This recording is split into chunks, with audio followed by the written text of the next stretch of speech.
I'm Alice and welcome to another video.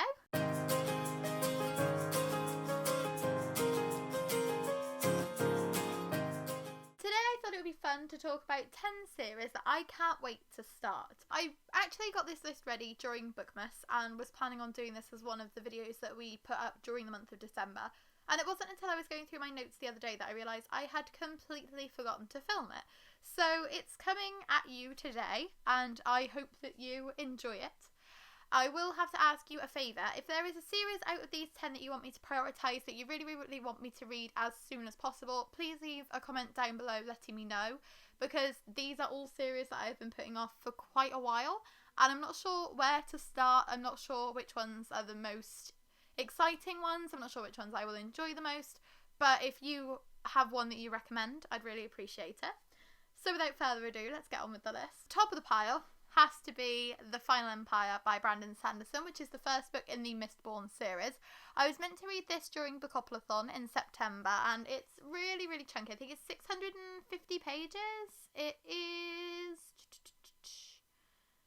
643 pages, so it's fairly chunky and I just couldn't fit it into the readathon. As far as I'm aware, this is a world where you have to infuse metal to be powerful. Like, it's kind of like how the magic works, I think.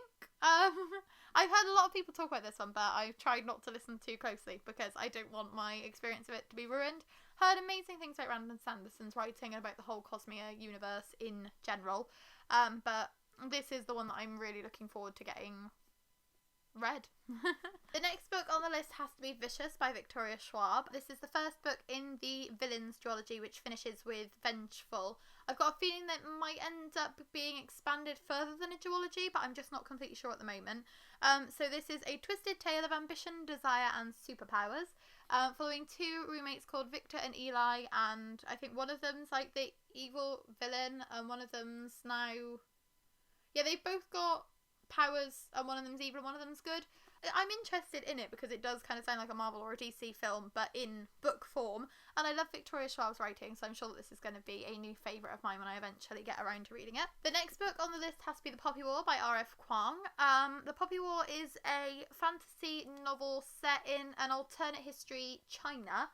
As far as I'm aware, it's something like the Ottoman Empire, I believe. This is another one of those ones that I've heard people say that it's heartbreaking. I've heard people say that it is going to, like, tear your heart out and trample all over it. But I've tried not to listen too closely yet again because I don't want to have my experience a bit ruined for me. I don't know, there's just something about this one gives me the feeling that I'm going to really enjoy it. Especially as I have started enjoying fantasy a lot more, and the books that used to really intimidate me are now the ones that seem to be becoming my favourites. So the fact that I was intimidated by this one when it came out now means that it's probably going to end up being top of my list in 2021.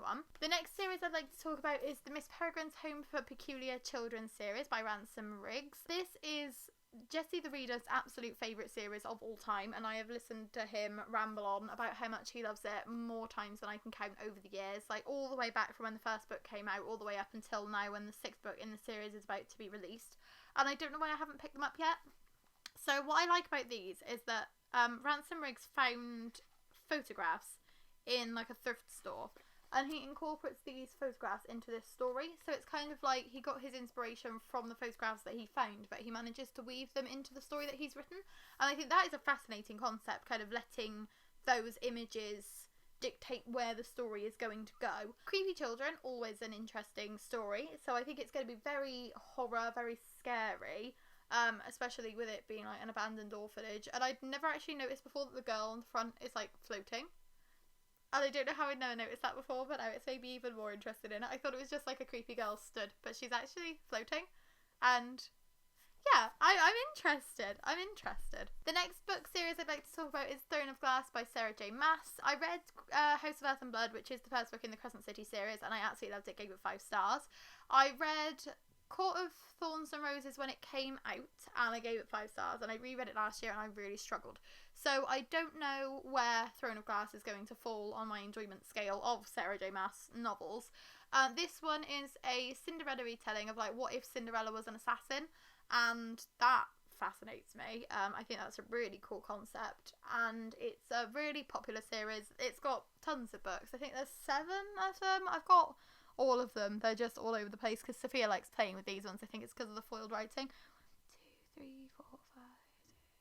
Yeah, at least 7, possibly 8 of them.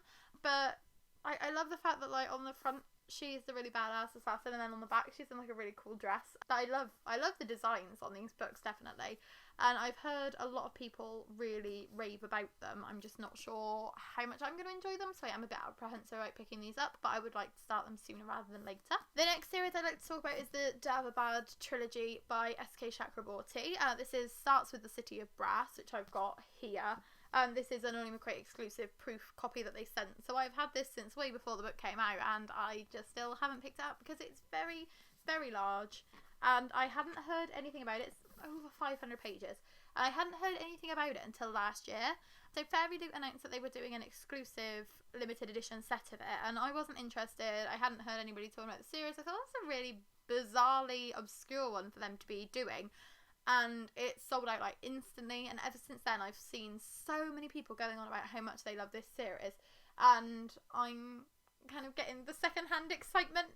I don't really know what it's about. It's set in a desert. It's set in the City of Brass. You have to be careful what you wish for. It's the city of enchantment, desire, and magic. So, like, I'm interested in all of those things, but I couldn't tell you any of the characters' names. I couldn't tell you anything that kind of goes on in these. But I'm excited to find out. The next book I'd like to talk about today is Daughter of Smoke and Bone by Laini Taylor. This is Laini Taylor's debut novel and her first trilogy. I have owned this for so long, and I've got all 3 of them on my Kindle, and I tried reading it and I just couldn't get into it, and I put it down and never got around to picking it up again. That must have been 2014, 2015 time. Read Strange the Dreamer, absolutely loved it. And I've always kind of wanted to go back to this world because there's a girl called Carew, and she has 2 lives in the balance. She's like a secret. There's like a daughter elsewhere. She has to choose between the safety of her human life and the dangers of a war-ravaged world. I know she's got like, I want to say she's got bright blue hair, but it's like naturally blue because she's like the daughter of an angel and a demon, I think. But I don't know, because I haven't read it yet, and I want to find out. I want to know more about these books. I want to know why everybody loves them so much. And who was it? Maddie from Book Browsing Blog was doing a read-along of these a couple months ago, and I meant to join in, and I completely forgot I was taking, this is going well. I completely forgot that it was happening, so I ended up missing that read-along, which was a shame, because that would have been the perfect time to read them, but these are definitely a priority over the next 12 months. The next series I'd like to talk about is the Shadow of the Fox series by Julie Kagwa. This is another series that I've heard a lot of people talking about in the last 12 months, and I just want to read it. I don't really know much about it. There's someone called the Kami Dragon, summoned to grant a single terrible wish, and the land gets plunged into an age of darkness and chaos. So that sounds interesting. Love the covers on these, love the designs. Got this from an owl crate years and years and years ago, and I'd always intended on picking it up.